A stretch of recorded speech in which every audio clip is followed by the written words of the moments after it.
Assalamualaikum warahmatullahi wabarakatuh. Salam sejahtera, shalom, om swastiastu, namo buddhaya, salam kebajikan, rahayu. Halo sedulur pemilih, kembali di Sapa Demokrasi. Saya Bika Kusdinoviani, fungsional penata kelola pemilu ahli muda pada KPU Kabupaten Bantul, akan menemani kalian semua sampai dengan 30 menit ke depan di acara Sapa Demokrasi edisi kali ini. Pada edisi kali ini, kami akan membahas tentang pengelolaan dan penataan logistik pasca pemilihan Bupati dan Wakil Bupati Kabupaten Bantul yang telah diselenggarakan tanggal 27 November tahun 2024 yang lalu. Bagaimana pengelolaannya?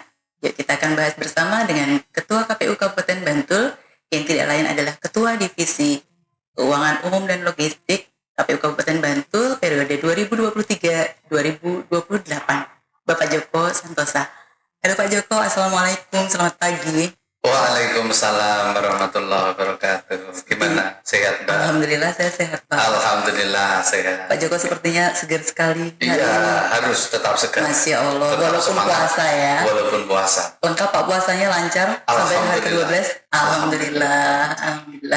Ya, baik, sedulur pemilih dimanapun Anda berada.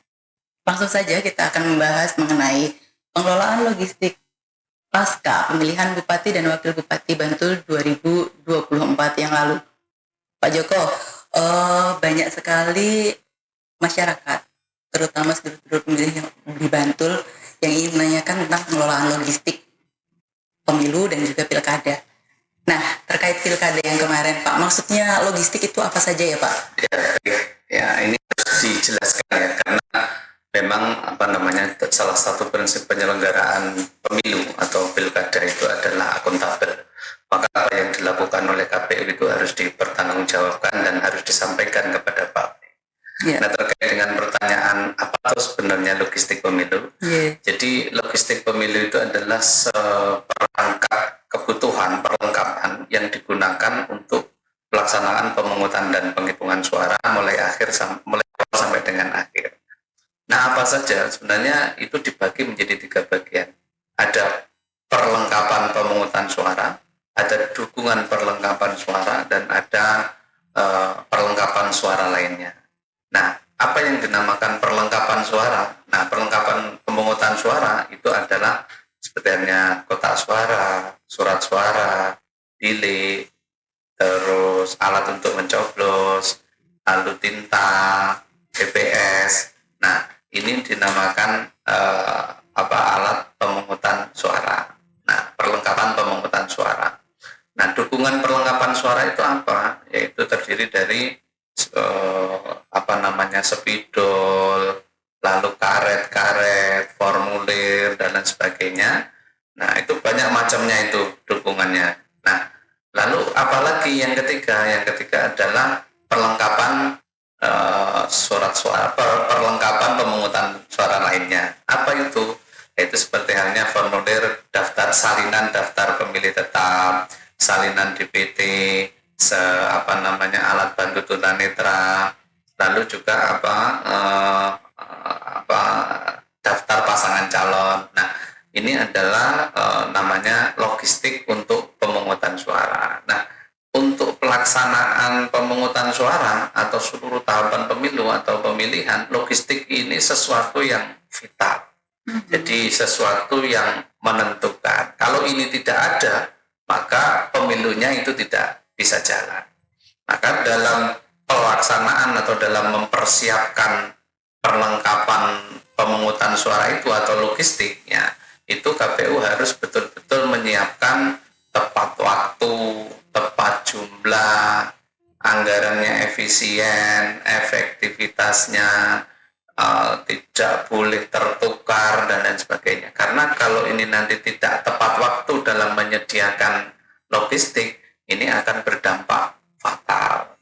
Contoh, dalam satu tempat pemungutan suara, kalau di situ logistiknya tidak ada, maka pemungutan suara di TPS itu tidak bisa berjalan. Contoh, surat suaranya tidak ada. Nah, itu jadi artinya apa? Logistik untuk pemungutan suara atau logistik pemilu sesuatu yang sangat vital sekali. Siap. Seperti kita sembako ya, Pak. Ya lebih dari itu, lebih dari itu, karena nyawanya pemilu atau pemilihan atau pilkada itu berada di logistik. Jadi persiapan tahapan KPU yang disiapkan hampir satu tahun untuk pilkada itu tidak bisa berjalan kalau logistiknya ini tidak ada. Jadi, artinya itu adalah ruhnya pemilu atau di logistik itu. Ya. Tapi kemarin alhamdulillah semuanya lancar dan terpenuhi semuanya ya Pak, dari segi jumlah dan lain-lainnya. Ya, alhamdulillah. Jadi walaupun kami diberikan waktu untuk menyiapkan logistik itu sangat terbatas, alhamdulillah semua perlengkapan itu mampu disiapkan oleh KPU. Nah, siapa yang menyiapkan? Yang menyiapkan adalah tentu dari teman-teman sekretariat ya. Karena dalam ketentuan undang-undang yang menyiapkan atau yang bertanggung jawab terhadap logistik ini adalah jajaran sekretariat. Jadi sekretariat ini bertugas untuk menyiapkan, untuk bahasanya membelanjakan logistik yang digunakan untuk proses pemungutan penghitungan suara itu apa saja. Dan alhamdulillah semuanya itu bisa terpenuhi dalam tempo yang sesingkat-singkatnya. Alhamdulillah. Nah, selanjutnya Pak Ketua, terkait logistik yang tadi banyak sekali tentunya ya Pak, kan tadi macam-macam dan juga jumlahnya pasti pengalinya kan banyak sekali karena jumlah pemilihnya yang banyak. Itu diapakan Pak pasca pilkada? Betul. Nah, gini Mbak Vika, ini kan juga banyak pertanyaan ya dari masyarakat. Pasca digunakan untuk pemungutan penghitungan suara itu logistik yang jumlahnya begitu itu apa sih? Apa mau dibuang, dibakar gitu ya? Ini tidak boleh. Jadi KPU tetap harus merawat dengan baik. Jadi pasca proses pemungutan penghitungan suara dari TPS itu di tingkat TPS lalu dinaikkan di tingkat Kapanewon. Nah, setelah itu di proses selesai rekapitulasi di tingkat Kapanewon, logistik itu dinaikkan, dikembalikan ke gudang KPU. Dan ini dirawat betul oleh KPU. Nah, KPU pasca pilkada tentu nanti akan melakukan proses penghapusan logistik. Nah, proses penghapusannya seperti apa? Tentu kami akan mengacu terkait dengan peraturan KPU yang mengatur jadwal retensi arsip. Karena di samping juga pasca logistik tadi digunakan, itu juga menghasilkan yang namanya arsip. Dan ini harus terdokumentasikan. Ada arsip hasil pilkada tadi, itu yang sifatnya permanen. Nah, ini tidak boleh dihapus. Ini harus disimpan oleh KPU dan nanti pada waktunya oleh KPU akan diserahkan kepada arsip daerah. Nah, bagi dokumen-dokumen dan logistik tadi yang tidak masuk dalam retensi arsip, maka itu dilakukan proses pemusnahan oleh KPU. Nah, sama prosesnya, nanti oleh KPU akan dipilah mana logistik yang menghasilkan arsip yang sifatnya permanen, itu nanti akan disimpan. Nah, bagi logistik yang sifatnya musnah, itu nanti akan disimpan, dihitung oleh KPU. Nah, yang musnah itu seperti apa? Sepertinya surat suara, kotaknya. Oh, kotaknya juga harus dihapus ya Pak? Harus dihapus, biliknya. Nah, ini berbeda dengan pemilu-pemilu atau pilkada sebelumnya, Mbak Bika. Dulu kalau kita ingat, di pemilu tahun 2014, kita itu untuk kotak suara bilik itu masih menggunakan bahan dari aluminium. Nah, sekarang dalam kerangka untuk efisiensi itu sekali pakai, yang digunakan oleh KPU untuk bilik dan kotaknya ini adalah karton duplek yang itu sekali pakai. Nah, habis digunakan maka nanti akan dimusnahkan dengan proses dilelang.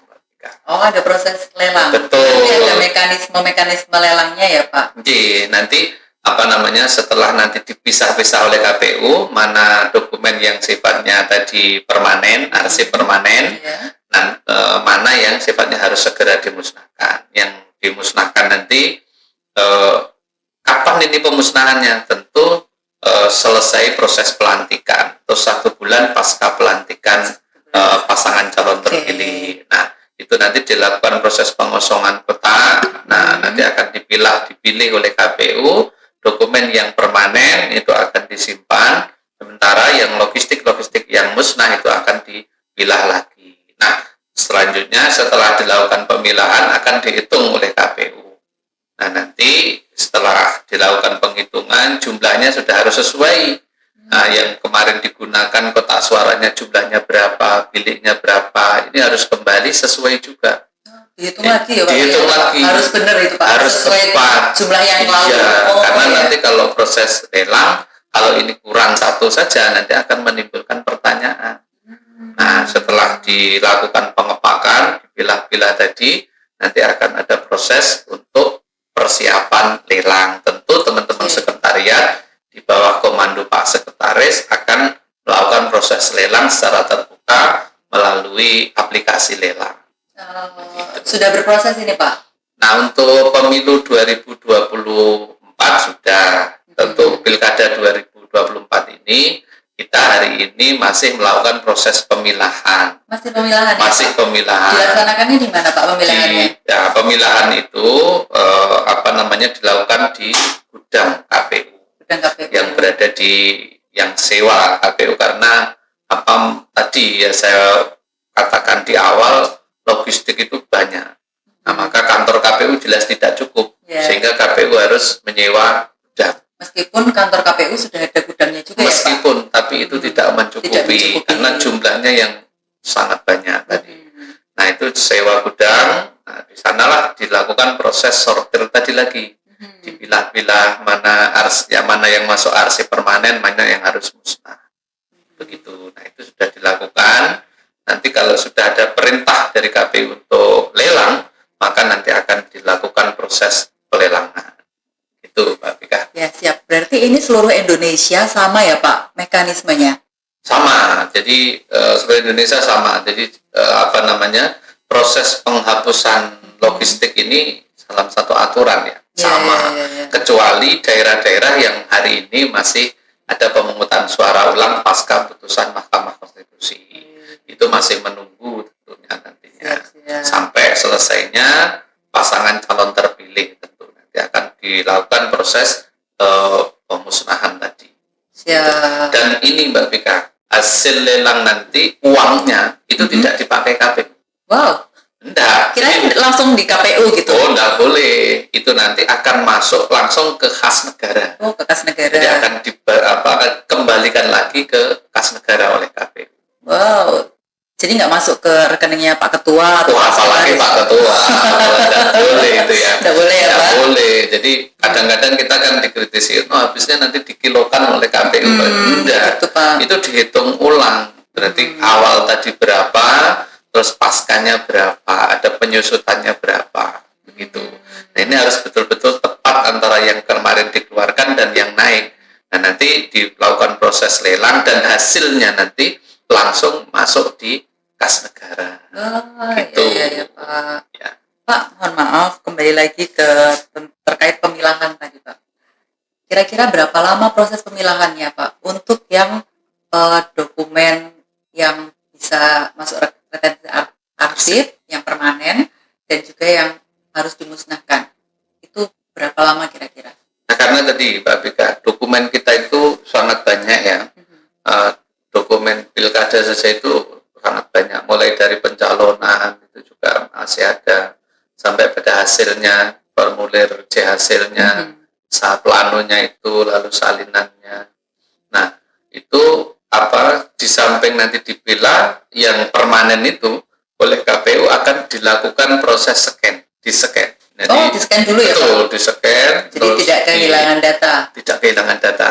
Agar suatu saat jika ada pihak-pihak yang membutuhkan data-data hasil pilkada, itu kita sudah punya filenya. Nah, nanti tadi yang sudah yang musnah tadi, itu nanti akan disisihkan. Nah, waktunya yang digunakan itu tergantung tenaga kerjanya. Kalau hari ini yang sudah kita lakukan untuk proses memilah dan memilih tadi, itu butuh waktu sekitar 5 hari. 5 hari dengan total pekerja ya 10-an lebih lah, 10 orang. itu memilah, surat suara itu langsung dipilah sendiri, dimasukkan dalam satu karung sendiri, lalu kotaknya disendirikan, biliknya disendirikan, lalu formulir-formulir juga disendirikan lagi. Itu, Pak. Terfokus di gudang Jalan Perang Tritis ya Pak? Betul, jadi kita punya sewa gudang. Dalam proses pilkada ini kita sewa gudang di Jalan Parangtritis. Ya. Lalu yang mensortir itu Pak, THL-nya itu dari masyarakat sekitar atau saudara-saudaranya Pak Ketua ini? Jadi ya yang kita gunakan itu yang biasanya bekerjasama dengan KPU ya. Jadi bukan saudaranya Pak Ketua ya itu masyarakat sekitar ya. Bukan saudaranya Pak Ketua, teman-teman. Ya, itu masyarakat sekitar KPU biasanya yang kita rekrut untuk proses pemusnahan atau memilih dokumen atau arsip tadi. Oke. Jadi itu nanti disendiri-sendirikan antara kotak, bilik dan juga surat suara itu nanti disendiri-sendirikan. Nggak jadi satu gitu Pak. Yang penting nanti dikilokan jumlahnya berapa gitu. Enggak ya?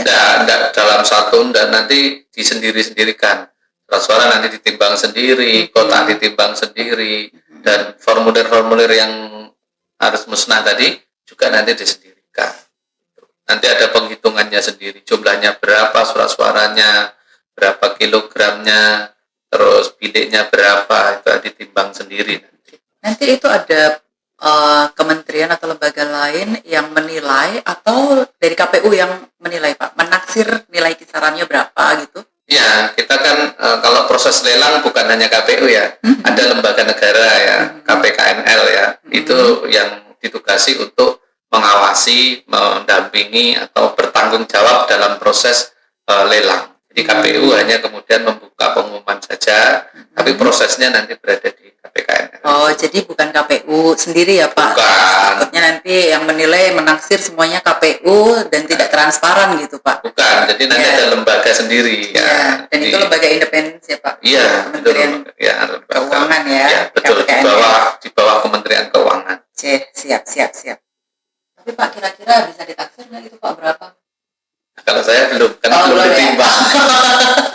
Sampai sekarang belum ditimbang itu Pak? Belum, nanti karena waktunya belum ya. Kita sekarang yang diperintahkan oleh pimpinan KPU RI adalah melakukan proses pemilahan tadi. Disendirikan, nanti kalau sudah kira-kira sekarang kalau kita bicara bulan sekarang di bulan Maret, ya nanti di akhir April lah proses lelang. Mungkin proses lelangnya sampai akhir April. Ya. Itu ada jadwalnya khusus Kabupaten Bantul atau bersamaan? Tidak ada. Nanti bersamaan diumumkan ya. Diumumkan di websitenya KPU secara terbuka. Nah gitu. Jadi masyarakat pun bisa turut serta mengikuti lelang tersebut ya? Bisa karena terbuka. Jadi lelang itu tidak tertutup ya. Terbuka siapapun boleh masyarakat. Asalkan punya kriteria itu nanti karena yang memilih juga bukan KPU nanti sistemnya di KPKNL yang memilih. Siap. Oke.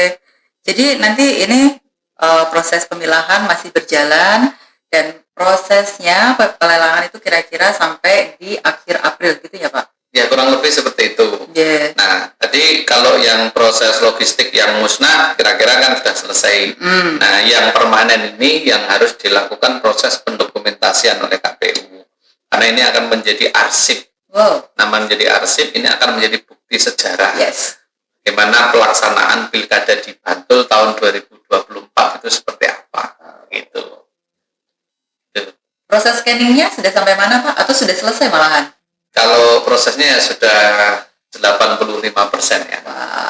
85% dilakukan oleh teman-teman sekretariat untuk dilakukan proses penyimpanan data itu. Begitu Pak. Nanti masyarakat bisa mengetahui data-data tersebut atau hanya untuk internal KPU data-data bisa tersebut? Jadi itu data hasil pemilu maupun pemilihan atau pilkada itu menjadi daftar informasi publik ya. Jadi masyarakat bisa mengakses data-data tersebut atau langsung datang ke KPU meminta ada informasi itu untuk digunakan untuk proses penelitian, untuk proses-proses yang lainnya. Silahkan, KPU tidak menutup data itu karena di open itu menjadi data termasuk dokumen-dokumen mengenai kelengkapan proses logistik ya Pak? Ya, seluruhnya. Jadi logistik tadi kan ada yang musnah dan ada yang menjadi arsip. Kalau yang musnah ya nanti akan ada proses lelang, tapi bagi yang sifatnya menjadi arsip permanen nanti akan menjadi arsip permanen. Masyarakat bisa mengakses ya Pak? Bisa. Data-datanya melalui PPID tentunya. Iya, betul Pak Bika. Oke, baik. Terus nanti akhirnya hasil dari lelang tersebut langsung masuk ke kas negara, bukan masuk ke rekening ketua ataupun pegawai KPU lainnya. Gitu ya Pak? Iya, betul. Itu nanti akan menjadi kas negara dan tentu KPU akan menambah, itu tadi, menambah masukan negara lewat lelang. Nah, itu efisien. Jadi prinsip penyelenggaraan itu kan efisien. Nah, salah satu efisien itu mengapa kotak suara kita itu terbuat dari karton duplex. Ini yang seringkali banyak yang kritisikan di situ. Mengapa tidak menggunakan aluminium dari dulu gitu kan, itu lebih kuat dan sebagainya. Nah, kalau aluminium Mbak Bika itu kan menjadi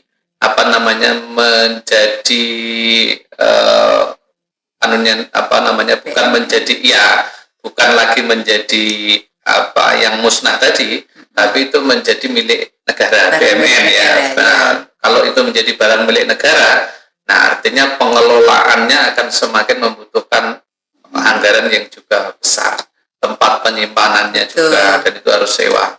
Maka kemudian diputuskan untuk Pilkada 2020, Pemilu 2019, terus Pemilu 2024, Pilkada 2024 kita menggunakan karton duplex itu. Dan itu kuat banget itu.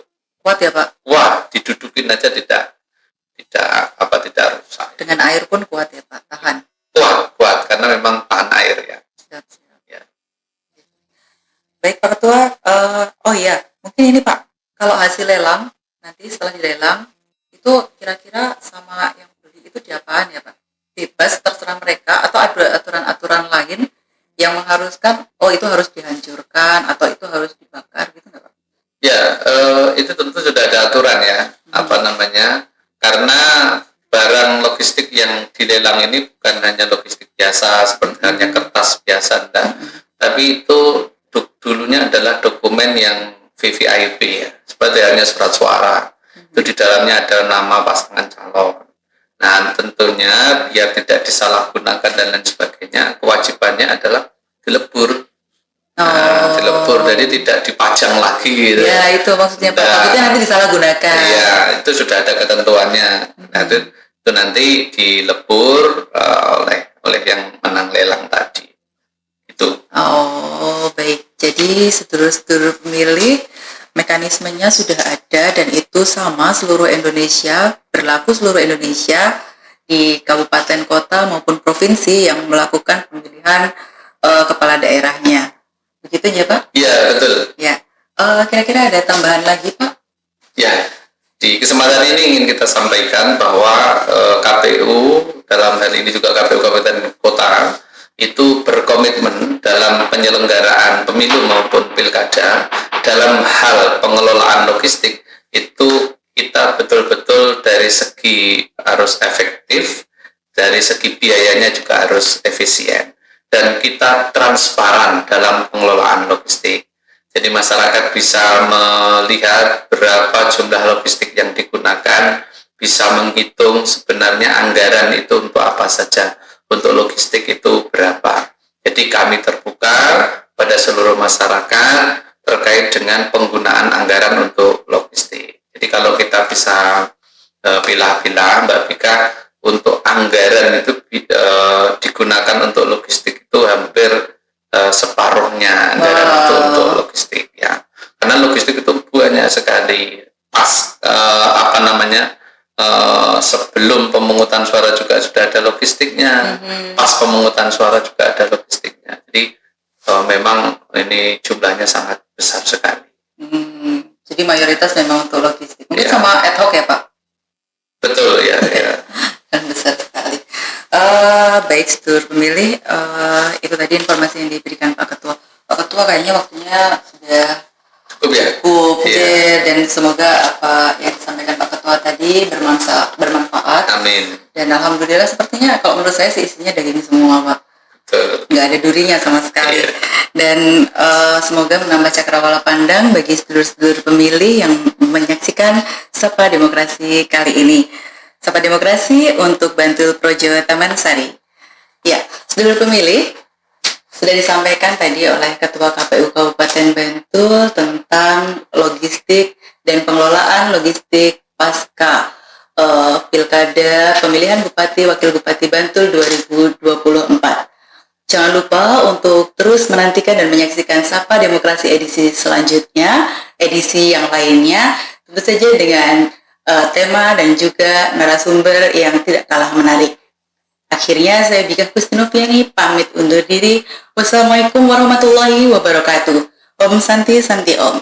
Dadah.